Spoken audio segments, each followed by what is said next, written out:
Vasyl Myroshnychenko, thank you for your time. What are you hoping for out of this Anthony Albanese trip to NATO and Germany? Do you have hopes of more military assistance being announced? It's very important that the Prime Minister will be at NATO. He will be there with other 4 leaders of the Pacific countries, including New Zealand, Korea, as well as Japan. And this is the second time that NATO's leaders have invited them to join. As you know, a big part of the discussion there will be based on support for Ukraine, helping Ukraine defend democracy. And there will be a lot of other bilateral meetings taking place in Vilnius tomorrow and on Wednesday. So I do hope there will be an opportunity for the Prime Minister to delve deeper into some of the current needs Ukraine is having, some of the pressing challenges, and what Australia could do more to support Ukraine. All right, well, Peter Dutton and other strategic experts have said that the announcement a couple of weeks ago of assistance is like giving Ukraine a lump of junk out of the garage. What did you make of those comments? Ukraine is fortunate to have support across different parties, from across different parties and parliaments in Australia, and a lot of them have reached out to me and generally supporting Ukraine's fight back, actually. And it's, of course, a bipartisan support that had been out there last year, and it's been phenomenal. I'm really, as an ambassador, interested in for that to be maintained. And of course, we are grateful for every piece of equipment that's been provided so far, which includes some trucks, but most importantly for the Bushmasters, which have been donated previously. Yes. And they've been delivered, and they've been saving many lives, and they really performed well. What do you think about what Peter Dutton said, though? Is it up to scratch, the last announcement? Look, you're very lucky to live in a democracy, and it's good you have this freedom of speech, and you have different opinions out here, because many countries don't have that kind of debate. And I wish for Ukraine to have bipartisan support, and of course, in any of that unity on this issue is something that we all have in many other countries. But look, it's what we've seen in Ukraine is very tragic. And during 2 weeks ago, I was telling a story about the 2 twin girls which got killed in Kramatorsk. In that same restaurant, there was also a Ukrainian writer, Victoria Amelina, who got hit by that missile as well. She still lived for another 3 days, but then passed away. She was a famous Ukrainian writer who turned to be a journalist who was collecting Russian war crimes. And she was there on a mission with Colombian journalists in eastern Ukraine. And she passed away. You see these obituaries published about her globally. All the international press has been writing about her. And this is something that we see every day. We see that misery, destruction, and we want that war to be over as quickly as possible. And hence, we need to ensure that Ukraine needs a kit to actually achieve it. Well, speaking of freedom of speech, Paul Keating, some comments about NATO overnight. What did you make of those?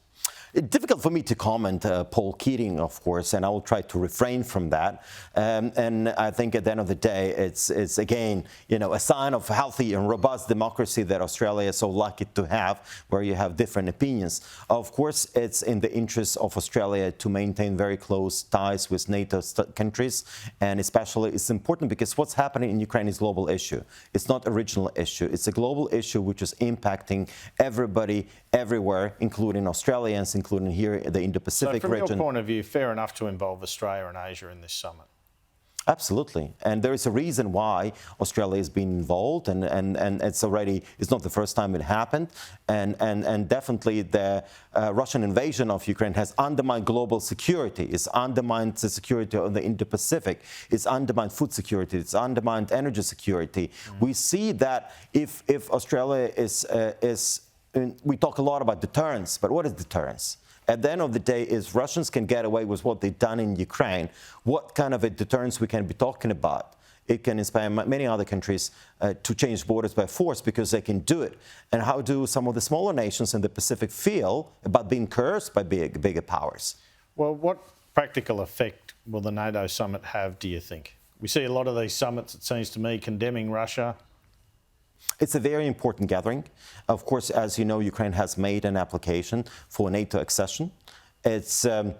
We hope to get more clarity about that that path of how that's going to be and when that invite will come.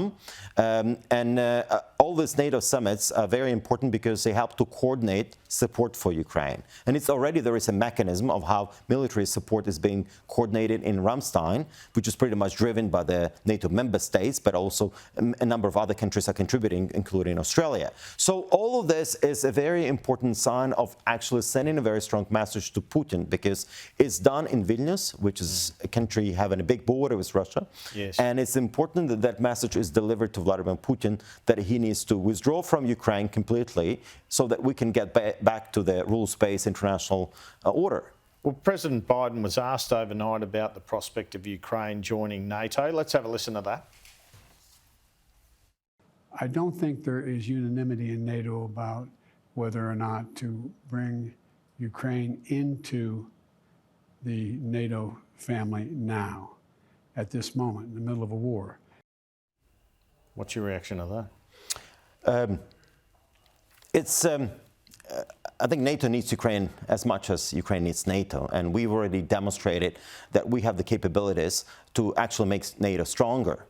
And something, but maybe we are not ready immediately, but we do deserve a right to get the invitation to NATO. And the sooner it happens, the sooner we'll be able to get back to normal, because many countries still look at NATO and they still have a look at what's the Moscow reaction going to be. But Russia has been waging this war for 9 years, and they rolled in with tanks just only because they could do so. Just the only reason they did it because Ukraine was not part of NATO, and they were allowed to do it 9 years ago when they invaded Crimea, when they took over parts of Donetsk and Luhansk. And they were emboldened by that. They were emboldened. There was no very little reaction. And they, again, invaded us last year with a large-scale invasion. So I think as a deterrent for Russia, we don't see any other future for us. And our future security depends on membership in NATO. And this is what Ukrainian people want. This is what our leadership wants. And this is where we see the future. And where is this war going to end up? I think a lot of Australians are watching this saying, when is this going to end? Is this going to last 5 years? How do you see it ending? I think when the Second World War started in 1939, nobody knew how it was going to end. There are still so many different ways how it can go.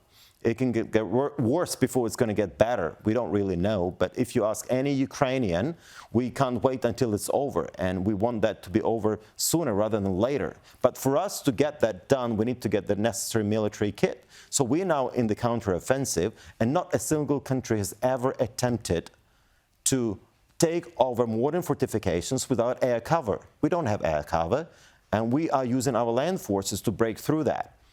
And this is something that we need. We need to get fighter jets to be able to repel Russians from Ukraine, and this is when the war is going to be over. Just as soon as we're going to get the weapons, the platforms we need to drive Russians out. Ambassador Vasyl Myroshnychenko, thank you so much for your time. Yeah, thanks a lot for having me.